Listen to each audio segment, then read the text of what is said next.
The Morgan Report with David Morgan. David Morgan of themorganreport.com for the week ending 8 April 2022. Well, I say it every week, but if you haven't, go to the main website, themorganreport.com, and put in a first name and an email, and you will join the free report. And this is a good way to stay in touch because we are not sure how much longer it will be that we will be on this platform. So after hitting the blog tab, here's where you go. I think the interview of several this week, as always.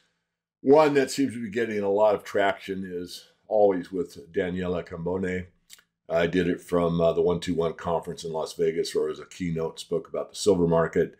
And I will make I'll actually do that presentation for the members slide by slide and post it to the premium member website.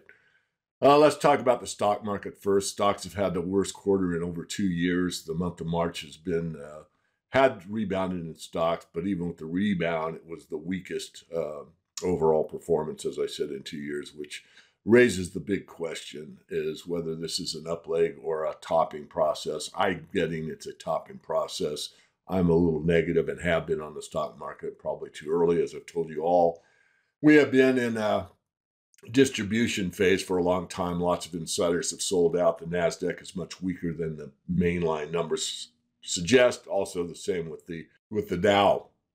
So I would say if you're overweighted the stock market, it might be time. The defensive sectors, of course, have done well in this kind of environment, which you would expect. Consumer staples, healthcare, energy, materials, those things, basically commodities that are represented by companies or equities that are in real things. And finally, over talk, but probably worth mentioning, especially if you're just catching this new or you only listen to my weekly perspective, we have seen the yield curve invert. And so we see the 2-year yield up to about 1.2 and the 10-year yield curve much lower than that. They have crossed over recently, and that is almost always a guarantee of a recession to come. Unfortunately, if you listen to any of my other podcasts, you will know that it is probably going to be deeper than just a recession, unfortunately. So moving over here to our Twitter account, let's bring that up. And this morning I just posted this, which is just a summary of one of my friends that outlined my interview with Daniela Cambone, talking about all wars being bankers' wars if we have a reset with gold.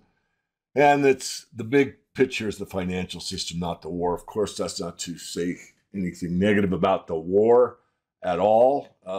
It's unfortunate in so many ways, but yet the biggest thing that controls everybody is money, whether you're communist, fascist, socialist, democratic, democracy, or a monarchy. Doesn't matter. Money controls it all.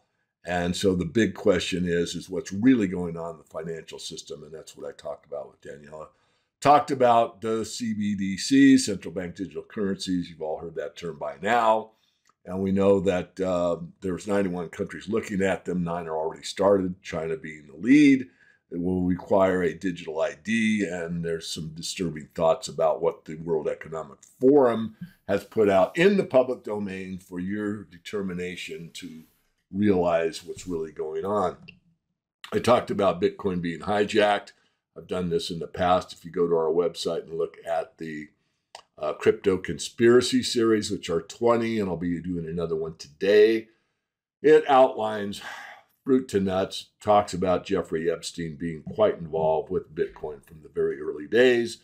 Not too many commentators that are pro-Bitcoin will tell you that, but I will. I also talked about how some of the bankers have basically usurped it, and I have the proof to back that up, and it was verified in interview number 14 with Kurt Wuckert that verified all that John Perez and myself had uncovered about who's really in control of Bitcoin and if it's really decentralized or not. Interestingly, a couple of people got to me on my direct message on my Twitter and let me know that they had posted verification of what I had said onto their Twitter accounts, and it was taken down. So that's just a heads up. I mean, this is the world we're in with censorship. You can say just what I want you to say and no more. I'm pushing the envelope more than I ever have. And again, get on a free email list if you want to stay in touch. I said, if Russia is successful in continuing to go for oil, they'll be making a new monetary system. That's a big if. I want everyone to know that. Right now, the way that the ruble is being used to pay for gas through the Europe is euros go to Gazprom or Gazprom's bank, and it's exchange. So it's a foreign exchange, a foreign currency exchange. So euros are sent. We're buying gas. Here are the euros. Those euros go into the FX market, exchange for rubles. Rubles are used to buy the oil or gas. So that's what's going on. So really, nothing's really changed other than more demand on the ruble side because of exchanging euros to them. Talked about, let's go to silver ratio 2030. I don't think will be, possibly based on projections by Matt Watson, who does superb work on the overall picture of many metals, silver being one of many that he studies very diligently. But projection is by 8 short years, there's probably on the current, and I hate to make linear, it's not a linear curve, but the projection is it wouldn't be enough silver in the world to produce the demand that would be total demand, which would mean industrial silverware, jewelry, and investment demand.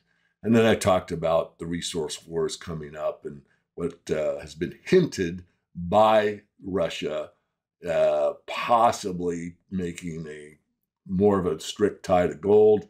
What if Mexico was to do something similar with a stricter tie to the silver market?